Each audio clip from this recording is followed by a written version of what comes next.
wa musozi we w'igiti imbere y'umugaragu wanjye, wa musozi we w'igiti imbere y'umugaragu wanjye, wa musozi we w'igiti imbere y'umugaragu wanjye, wa musozi we w'igiti imbere y'umugaragu wanjye, wa musozi w'uburwayi w'igiti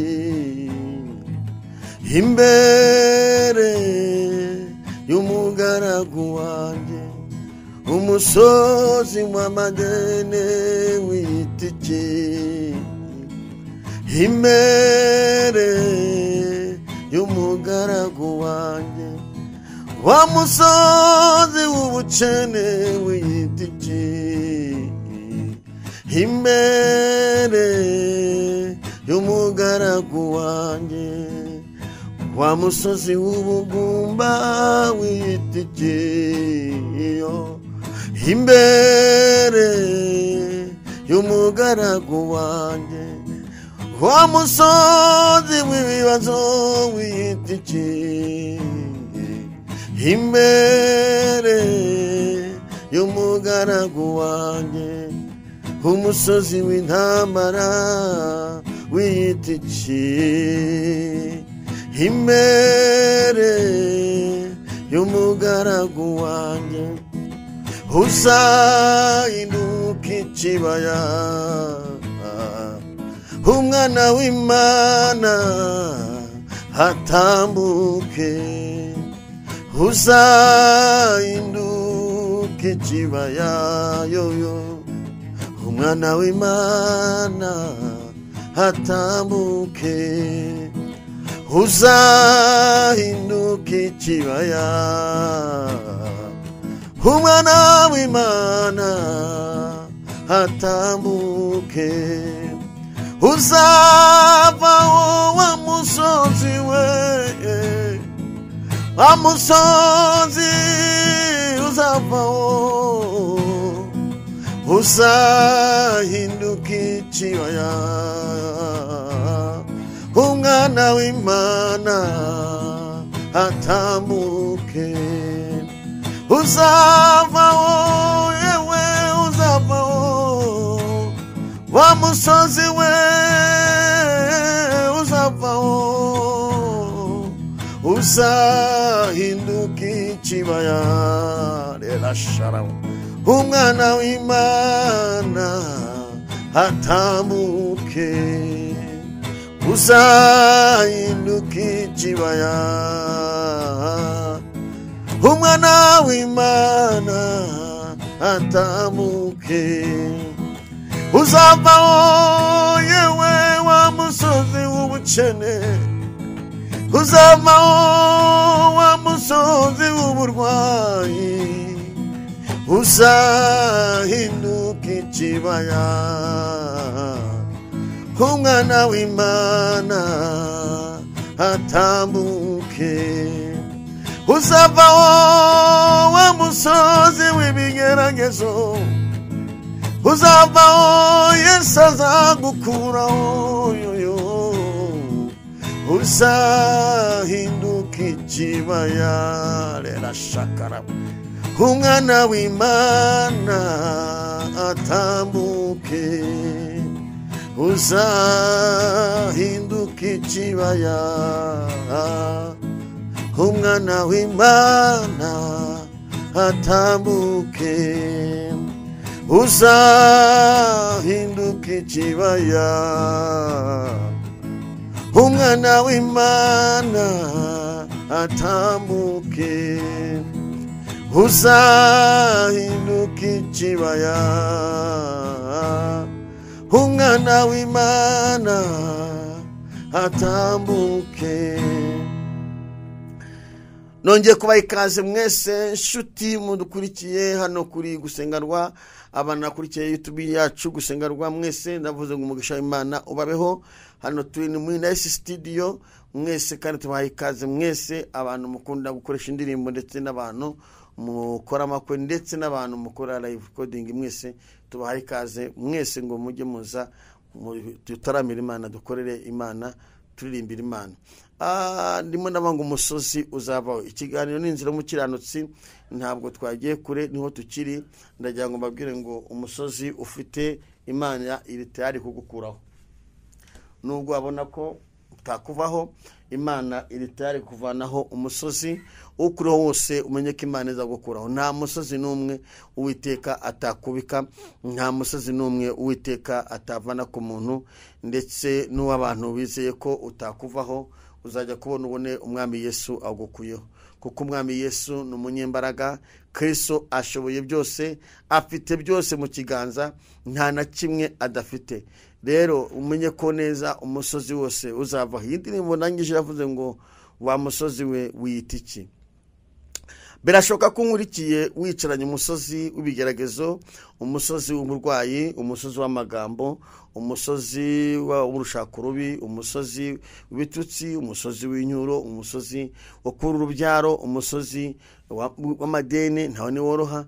Ukawicaranye, ndajya nkubwiye ko uwo musozi uzahinduka ikibaya. Hari umunsi Uwiteka azawukuraho uhinduka ikibaya, umwana w'Imana witambukire. Ntabwo uzakomeza kuba ku musozi w'ibigeragezo, nta nubwo umusozi w'ibigeragezo uzaguturaho nk'umusozi. Ntabwo bizakunda ukiri muri iyi si. Uwiteka azakukuraho uwo musozi, amateka ahinduke. Ibigeragezo ufite bizahindura isura, kuko Imana yacu ishoboye byose. Ndagira nkubwire ko Imana itakuretse. Naho abantu bakureka, amaboko y'abantu akakureka, ay'Imana aracyagufite. Naho imiryango yakureka, Imana yo iracyagukomeje. Naho inshuti zawe zakureka, Imana yo iracyagukomeje. Uhumure, iyo misozi ufite izavaho. Amen. Ubwo duherukana twavuze ku kintu cyitwa kuba uw'umumaro. Twavuze kuri topic yitwa kuba uw'umumaro. Kandi ndashimira abantu batwandikiye, ndashimira abantu bafashijwe, abantu bagize icyifuzo cyo kuba ab'umumaro. Twasanze umuntu wese Imana yaremye akwiye kuba uw'umumaro, ariko twasanze abantu bose atari umumaro, kuko hari abagambana, gusa abagambana umumaro, hari abicana, hari abarogana, hari abantu batandukanye, ariko twasanze umuntu Imana yamuremeye kuba uw'umumaro. Hanyuma rero twashyize icyifuzo cyo ngo mwami udushoboze kuba uw'umumaro. Ntago ari byo ngarutseho uyu mwanya, nubwo nabyo bitarangiye, aho nkuzaniye message ivuga ngo umusozi ufite Uwiteka afite ubushobozi bwo guhindura ikibaya. Niwe iyo message nkuzaniye. Iyo message uyakire. Ndagira ngo mbwire umuntu wese nkurikiye ko Umwuka Wera ariho, Umwuka Wera akora, Umwuka Wera aracyakiza, Umwuka Wera aracyavuga, imbaraga z'Imana ziracyabohora, imbaraga z'Imana ziracyarema. Ntabwo imbaraga z'Imana zizigera ziva mu isi, zizava mu isi Kristo atakiriho, yarimuye yaratuvanye muri iyi si, twarimutse, nibwo Umwuka Wera azava muri iyi si. Ariko mu gihe tukirano ku isi, itorero kirano ku isi, Umwuka Wera arahari. Ndagira ngo mbwire umuntu wese nkurikiye ngo uhumure, Imana ntabwo izakureka, kandi uhumure. Iyi message rero ni yawe. Umenye neza ko nta musozi n'umwe Uwiteka atakuraho. Muri iki kiganiro hamwe message yawe mama, umenye neza ko message yawe ihari. Muri iki kiganiro umenye ko message ya papa ihari. Uwo musozi wicaranye, uwo musozi w'igeragezo uriho, uwo musozi w'amagambo uriho, umwami Yesu azawugukuraho. Niwibwire ko uzawusaziraho, komeza wihangane, kuko nta joro ridacya, nta musozi n'umwe Uwiteka atakubika, nta kigerezo na kimwe Uwiteka atavanaho. Reka dusenge Imana. Najya ngo umusozi wese ukuriho, umwami Yesu abasha kukuraho. Nkuzane message ngo nta musozi n'umwe, kandi hari umusozi ukuriho, kandi umusozi ukeneye ko Imana iwubika. Ukeneye ko Imana yakubika umusozi muri amatariki, ibintu bigahinduka. Ukeneye ko Imana yakubika umusozi byangombwa ibintu bigahinduka. Nawe wakadukana surprise, nawe ushobora kwadukana inkuru nziza ikwaduka mu izina rya Yesu.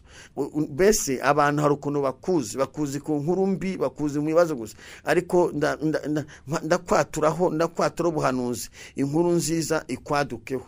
Hari ukuntu abantu bamenyereye ko hari ibintu bikwadukaho bibi, ariko inkuru nziza ikwadukeho, yaduke mu buzima bwawe, yaduke ku bana bawe, yaduke mu mibereho yawe mu izina rya Yesu Kristo. Inkuru nziza, umwami Yesu akuremere inkuru nziza mu izina rya Yesu. Umusozi usimburwe n'inkuru nziza. Haleluya, Imana ishimwe.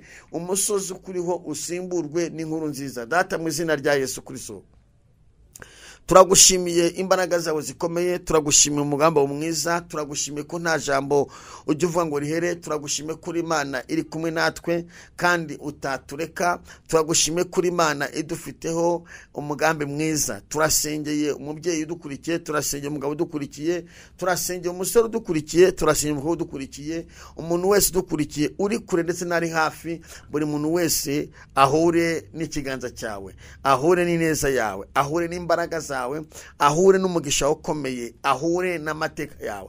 Haleluya, ahure nawe Yesu, kandi uvugane n'umusozi afite. Uri Imana ijya ivugana n'imisozi yacu, wavugana nayo ikavaho. Uyu mugoroba uvugane n'umusozi wa buri muntu wese udukurikiye. Uyu mugoroba uvugane n'umusozi wese, uri ku mubyeyi, uri ku mugabo, uri ku mukobwa, uri ku musore, buri muntu wese uvugana n'Umwami. Sengeye umuntu tujye kubana mu kiganiro kuva dutangiye kujya dushoje, kugira ngo muhe imbaraga kandi umukingure imiryango, umushoboze muri byose mu izina rya Yesu Kristo. Amen. Ndabashimiye amazina y'Imana baresi kwa bw'Imana, turi kumwe na Dodoni kandi Imana imumugisha. Hanyuma ndagira ngo mbwire umuntu wese nkurikiye ko hari message nkuzaniye.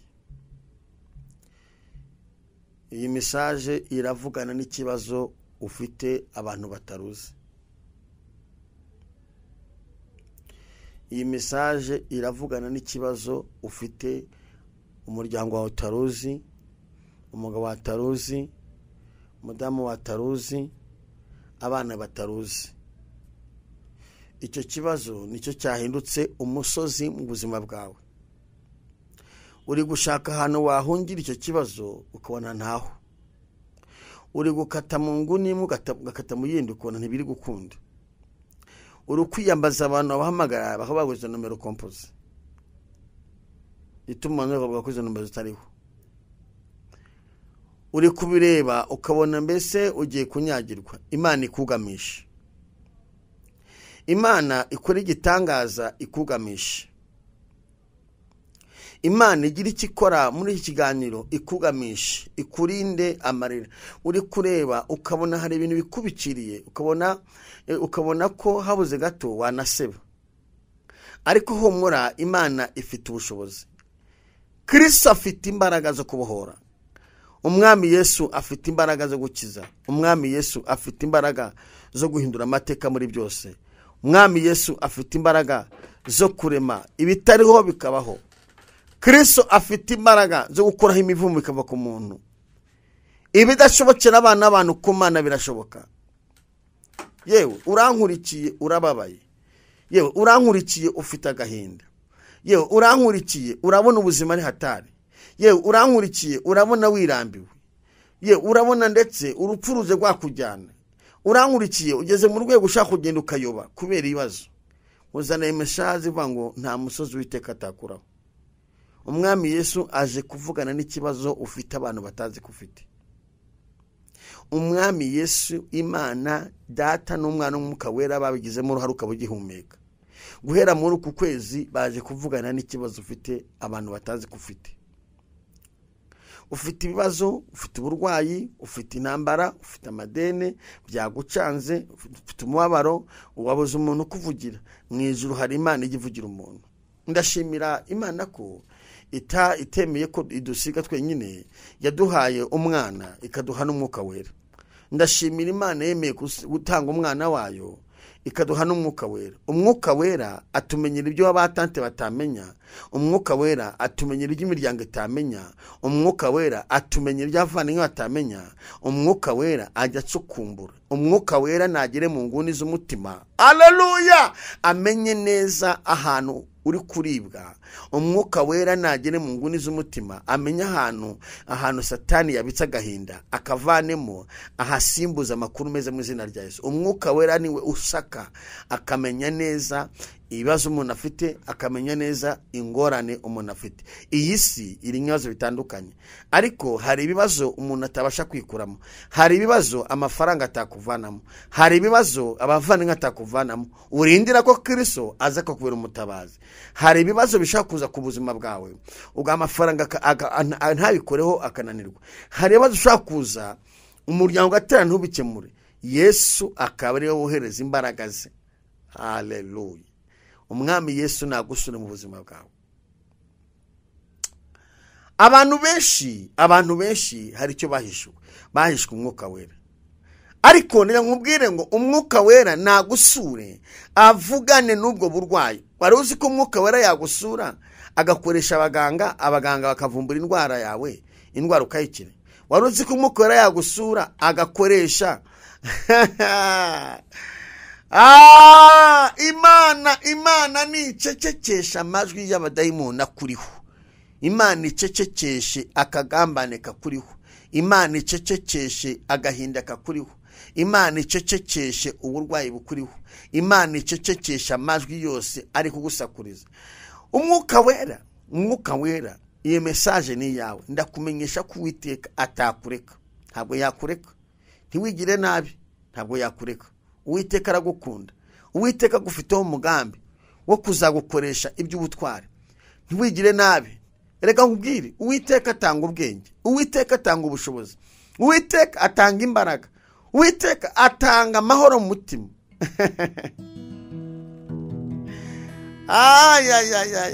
Uhumure. Turashima Imana ko dufite umuvugizi, aho abantu batabasha kutuvugira. Umwuka wera atunira iminiho, umwuka wera aduhuza n'Imana, umwuka wera atunira iminiho, umwuka wera aduhuza n'Imana. Turashima Imana yaduhaye umuvugizi, yemeye gutanga umwana wayo Yesu. Arapfa kugira ngo ubeho, arapfa kugira ngo mbeho. Yatanze n'umwuka wera, umwuka wera aduhuza n'Imana, umwuka wera atunira iminiho.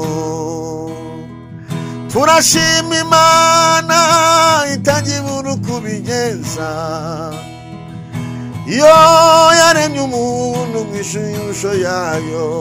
Elasharabo. Turashima Imana se w'umwami wacu Yesu, iyo ifite inzira zirenze igihumbi.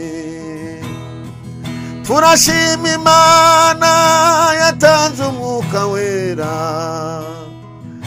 umwuka wera aduhishurira ibishwe, umwuka wera atumenyesha amakuru, umwuka wera araduhumuriza, umwuka wera adukiza ibikomere, umwuka wera adukiza n'agahinda, umwuka wera atubera amaso. Turashima Imana yatanze umwana wayo turashima Imana yatanze n'umwuka we, umwuka wera. Njyewe ntabwo mvuga umwuka wera ureka abaho Pilato. Umwuka wera abaho, impano z'Imana zibaho, usibye ko hari n'ababipirata, hari ababeshya abantu, hari abatubuzi, ab'Imana ibakurinde. Ndakubwira ko Imana izi kugusura mu buzima bwawe. Umwuka wera nagusure, avugane na Yeriko iri imbere yawe. Umwuka wera nasura ubuzima bwawe.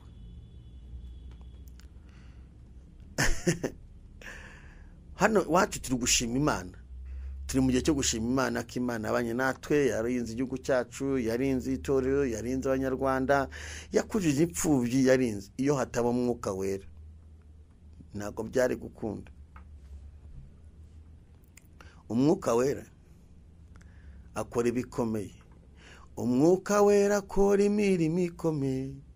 Ye niwe wemeza abantu. Umwuka wera niwe wemeza abantu, akabemeza iby'ibyaha byabo, akabemeza n'iby'urukundo. Umwuka wera akora imirimo ikomeye mu muntu. Haleluya! Imana igushoboze. Igihe cyose uzabaho udasaba umwuka wera, uzamenye ko Satani ashaka kugira nabi. Ntushobora kunesha ibyaha udafite umwuka wera. Umwuka wera n'ugushoboza kunesha ibyaha. Iyo ufite umwuka wera ntushobora kwirinda udafite umwuka wera. Ntibishoboka. Umwuka wera n'ugushoboza kwirinda. Twakora iby'ubutwari na mwuka wera. Umwuka wera n'ugushoboza gukora iby'ubutwari. Ndakwifuriza umwuka wera. Ndajya nkubwire ngo aho ngaho turije, aho bariye, umwuka wera agiye kwagusanga agukorera ibikomeye. Ibyo abantu batagukoreye, umwuka wera agiye kuzakora ibintu bikomeye mu buzima bwawe. Ugiye kuzumva amakuru. Ubwo ugiye kwibaza ngo izanyura. Imana izacisha mu bantu, umwuka wera acisha mu bantu. Umwuka wera asura abantu, abantu bakakugira impuhwe. Umwuka wera asura abantu ukabona akazi. Umwuka wera asura umutwaro ukabona urubyaro. Umwuka wera asura abantu bakakubabarira. Umwuka wera aragusura. Umwuka wera ashinzwe gukora imirimo ikomeye mu bantu b'Imana. Ni umuhigi uhiga kandi ntatsindwe. Umwuka wera arahiga kandi agacukumbura. Umwuka wera atanga amakuru. Umwuka wera atuma abantu bamenya amakuru. Umwuka wera atuma abantu birinda. Umwuka wera atuma abantu bagira ibyiringiro. Umwuka wera atuma abantu bakanguka. Umwuka wera niwe wenyine ushobora gukora igitangaza umuntu byamucanze. Ndakwifuriza kuzura umwuka wera. Icyama ngo ejo bundi muri state abantu bazuzura umwuka wera. Cyama ngo ejo bundi mu gushima Imana muri Rwanda shima Imana, cyama ngo abantu bazuzura umwuka wera. Umwuka wera uzacuye abantu muri stade, abantu bakazura umwuka wera, ibintu byaba abazima bakava mu bantu, indwara zigakira, abantu bagasubizwa. Umwuka wera uzi ko umwuka wera azana ahindura ibintu, abantu bari barakaye bagaseka. Umwuka wera ukaza abantu barakara, abantu bakishima. Yewe data we.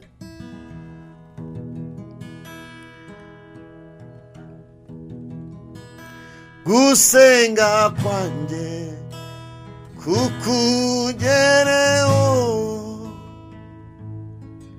manura amahoro yanjye. Ndagukeneye ku manywa na nijoro, mu bihe byose umbe hafi. Gusenga kwanjye kukugereho, manura amahoro yanjye. Ndagukeneye ku manywa na nijoro, mu bihe byose mwami umbe hafi. Gusenga kwawe kuze kuzamuka kugera imbere y'Imana. Uku kwezi turimo, aya mezi n'amezi yo gusenga, n'amezi yo gushima Imana, ariko ni n'amezi yo gusenga umuntu yishinganisha. N'amezi umuntu aba akwiye guhamagara Imana. N'amezi ukwiye guhamagara Imana, Imana ukayitereta kandi kazi kabana nawe. Reka somye ijambo utaho ngo ntabwo nasomye ijambo ry'Imana. nyamara message yatambutse ushobora kuyumva. Yesaya 59 reka dore ku murongo wa mbere. Dore ukuboko k'Uwiteka ni kwaheze ngo ananirwe gukiza, n'ugutwi kwe ni kwapfuye ngo ananirwe kumva. Mwake neza ijambo ry'Imana. Amen. Dore ukuboko k'Uwiteka ntabwo kwigeze guhera ngo ananirwe gukora. Ukuboko k'Uwiteka ni kujya gutakara. Nta n'umuntu wamenya ukuboko k'Uwiteka igihe Uwiteka akorera. Nta n'uwamenya inzira aca amazana ukuboko kwe. Icyo nzi nuko nawe nuko Uwiteka ajya yohereza ukuboko ku muntu. Mu gitondo abantu bakabona ukuboko kw'Imana kwaje ku muntu. Uhure n'ukuboko kw'Imana mu buzima bwa mu izina rya Yesu. Ukuboko kw'abantu kwahera ariko k'Uwiteka ntikujya guhera. Rekose. Ukuboko kw'abantu kwahera ukiyambaza amaboko y'abantu bikanga, ariko ukuboko kw'Imana ntabwo kwananiwe kunanirwe gukora. Muri uku kwezi uhure n'ukuboko kw'Imana nshuti yanjye. Muri iki kiganiro inzira y'umukiranutsi, iki cyo kirimo ibintu byinshi bitandukanye, ariko ndazi neza ko ndi kumwe n'abantu banyamuka kandi n'abantu batandukanye, kandi ndazi ko amatwi yawe ari kumva. Umva, uhure n'ukuboko kw'Imana. Niba hari ikintu ukeneye guhura n'ukuboko kw'Imana. Iyo umuntu yahuye n'ukuboko kw'Imana, ibidashobokera abana b'abantu ku mwana ujya kubona ukuntu birashobotse. Iyo wahuye n'ukuboko kw'Imana, ahatari inzira haboneka inzira. Imana niyohereza ukuboko mu buzima bwawe, ureke ukuntu bigenda. Ukuboko kw'Imana ntikwigeze guhera, n'amatwi ye ntiyapfuye ngo ananirwe kumva. Imana irumva, Imana iracyakora. Nshuti bakundwa munkurikiye, nje kukubwira ngo Imana yohereze ukuboko kwayo mu buzima bwawe. Mu byo ukora ukeneye ko Imana izana mu kuboko kwayo. Ese ukuboko kw'Imana kuza gukora iki mu muntu? Niko gushyigikira iterambere n'ubuzima no kuzajya mu ijuru. Ibintu byose bigengwa n'ukuboko kw'Imana. Iyo ukuboko kw'Imana Imana igukuyeho urapfa ukagwinya bagashingura. Iyo ukuboko kw'Imana kuriho nta marembo y'ikuzimu yazikuka, ntacyo waba. Uhure n'ukuboko kw'Imana. Haleluya. Uhure n'ukuboko kw'Imana. Amaboko y'abantu ajya ananirwa, ariko ukuboko kw'Imana ni kunanirwa. Amaboko y'inshuti arananirwa, ariko ukuboko kw'Imana ntikujya kunanirwa. Ntiguhera. Ntabwo guhera kuri tayari. Ndagira ngo witegure guhura n'ukuboko kw'Imana. Kuze kugere mu kibazo ufite. Kuze kugera muri zira dose zawe zapfuye. Uko kw'Imana kukugereho. Kuguhindurira ubuzima, guhindura ubuzima. Icyo nkundira Imana, iyo ishyize ukuboko kwayo mu bintu by'umuntu, mu buzima bwawe, mu kazi kawe, mu iterambere ryawe, iyo haje mu kuboko kw'Imana ibintu birahinduka. Ukuboko kw'Imana guze kugira ibintu gukemura. Nshuti wankurikiye, ukeneye ukuboko kw'Imana. Imana ishimwe. Mu byo ukora ukeneye ukuboko kw'Imana. Mu mashuri yawe ukeneye ukuboko kw'Imana. Mu kazi kawe ukeneye ukuboko kw'Imana. Muri korari ukeneye ukuboko kw'Imana. Mu ivugabutumwa ukeneye ukuboko kw'Imana. Mbese Imana ni kubera umuterankunga yohereza ukuboko kw'Imana mu byo gukora. Aho uzajya hose ukeneye ko ijuru ryohereza umuterankunga, cyohereza ukuboko kw'Imana kuze ku buzima. None hari igihe Imana yohereza ukuboko kwayo, Imana ikaza gucyahira ibyakwitambitse. Ukuboko kwayo kwaje gucyaha n'ibyatwitambitse, gucyaha n'imbaraga z'impfu, gucyaha n'imbaraga z'amarozi. Ukuboko kw'Imana kuze gusohora amahembe bakohereje, ibiri kugusoka mu nda yawe bikuveho bikurekure mu izina rya Yesu. Ukuri iki kiganiro ndagira ngumenyeshe kuko kw'Imana gufite ubushobozi akanya ko kuza ku buzima bwawe iyo ndwara yari yananiranye igakira. hura n'ukuboko kw'Imana. Mama, papa, hura n'ukuboko kw'Imana. Mushiki wanjye, hura n'ukuboko kw'Imana. Mubyeyi, hura n'ukuboko kw'Imana. Muyobozi, mushumba, elela shalabo, hura n'ukuboko kw'Imana. Mu mishinga uri gupanga, mu kazi kawe, aho uri kujya, mu rugendo rwawe, ujyane n'ukuboko kw'Imana. Ayiwe, Imana ishimwe. Abantu dukeneye ko Imana iba mu buzima bwacu, ikohereza ukuboko kwayo. Ukuboko kwakuramo imyaka iri mu buzima bwacu. Ukuboko kw'Imana kwaje ku muntu, ubuzima burahinduka, umunezero uraza, imikorere igenda neza. Iyo ukuboko kw'Imana kwaje ku muntu, abona icyerekezo. Yari yarabuze icyerekezo, abona icyerekezo. Ndakwifuriza ngo nawe uhure n'ukuboko kw'Imana. Hari abantu benshi mu bagiye batubanziriza bagiye bahura n'ukuboko kw'Imana. Ukuboko kw'Imana uko kwari kuri kera na n'uyu munsi niko kukiri, ntikuhinduka na gato. Amen. Ntabwo guhinduka na gato.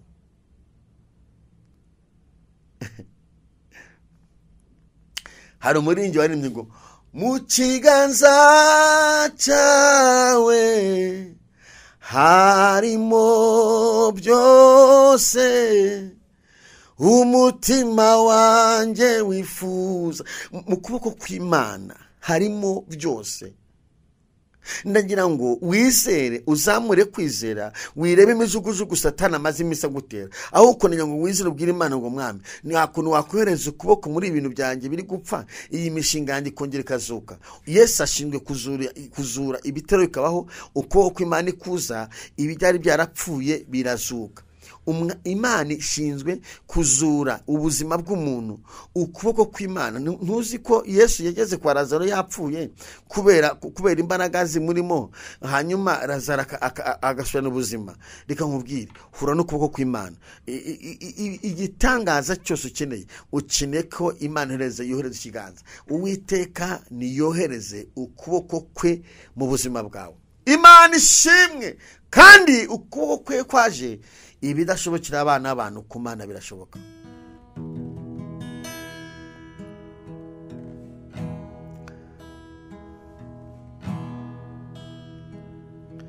Inzira zawe Mana ni nyinshi, inzira zawe zirenga igihumbi. Inzira zawe Mana ni nyinshi, inzira zawe zirenga igihumbi.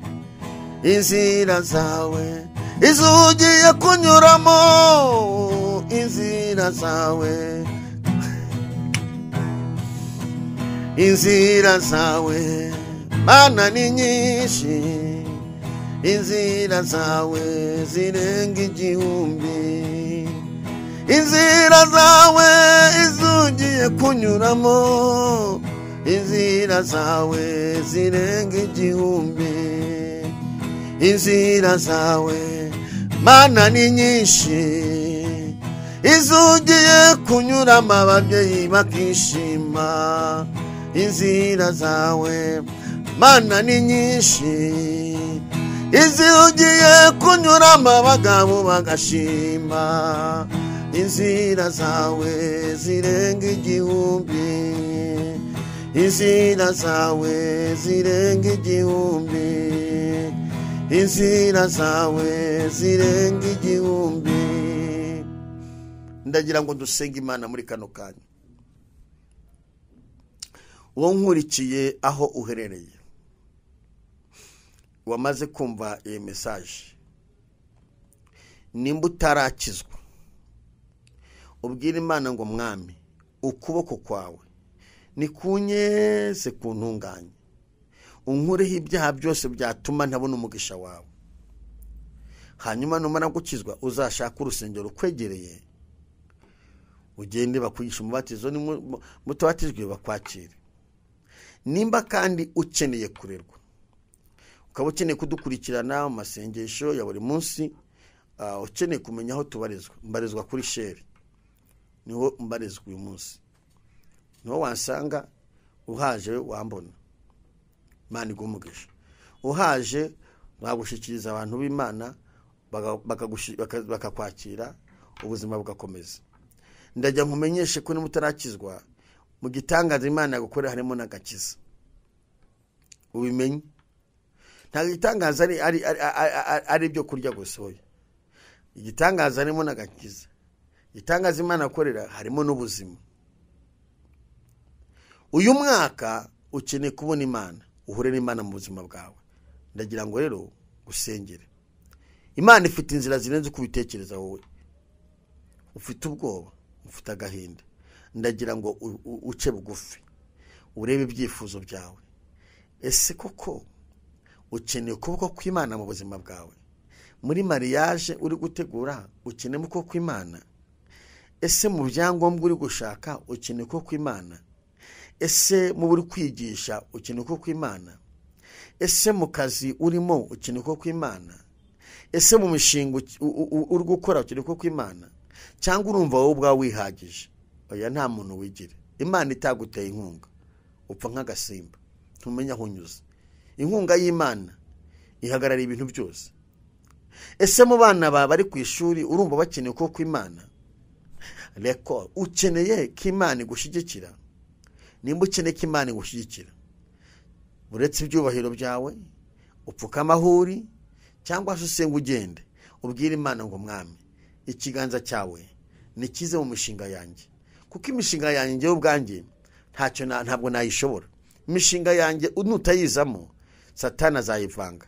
Imishinga yanjye bari kubwira Imana, imishinga yanjye nutayizamo abarozi bazayivanga. Ariko ni wohereza ikiganza cyawe kikaza mu mishinga yanjye, kikaza mu nzozi zanjye, kikaza mu buzima bwanjye. Cyambere ikiganza cy'Imana kizakurinda, kikurindira ubuzima, kikurinde gukenyuka. Kabiri, ikiganza cy'Imana kizarinda ibyo wagezeho kugira ngo bitibwa n'abanzi n'abarozi n'abanyamashari. Gatatu, ikiganza cy'Imana kizakurinda iminsi mibi, kandi ikiganza cy'Imana kizaguhigira ibyo ugomba kwakira, kuko ibyo wakiriye ntabwo ari byinshi, ni nayo mpamvu utaranyurwa. Hanyuma ukeneye n'ibindi. Hanyuma ntabwo siko yabiguha n'ibikunda. Ukeneye ko Imana ariyo yonyine kudahira igakoramo akira mwana wanjye. Rero egereza Imana umutima, wabwira Imana ngo Mama, nkeneye ko ikiganza cyawe kiza mu buzima bwanjye, kuko kidahari naseba. Data, mu izina rya Yesu Kristo, uri Imana y'ububasha, uri Imana ikomeye, uri Imana ifite imbaraga, uri Imana ifite ubutware. Nsengera umuntu wese unkurikiye ngo aciye bugufa vuba mu Mwami, ikiganza cyawe nikize mu byanjye. Nanjye ubwanjye ndaha ikiganza cyawe nikize mu byanjye. Na Diodo ni ikiganza cyawe kijye mu bye. Buri muntu wese udukurikiye akeneye ikiganza cyawe Mwami, ngo kijye mu bye, ubuzima buhinduke. Reko nema ikiganza cyawe nikijya mu buzima bwacu, amateka arahinduka. Kize mu byo dukora, kize mu byo tuzakora, kize mu buzima, kivuguruze imigambi yose ya Satani, kivuguruze amarozi, kivuguruze amashari, kivuguruze ukenyuka, kivuguruze umuruho, kivuguruze duhindare pa, gihindura amateka ku buzima.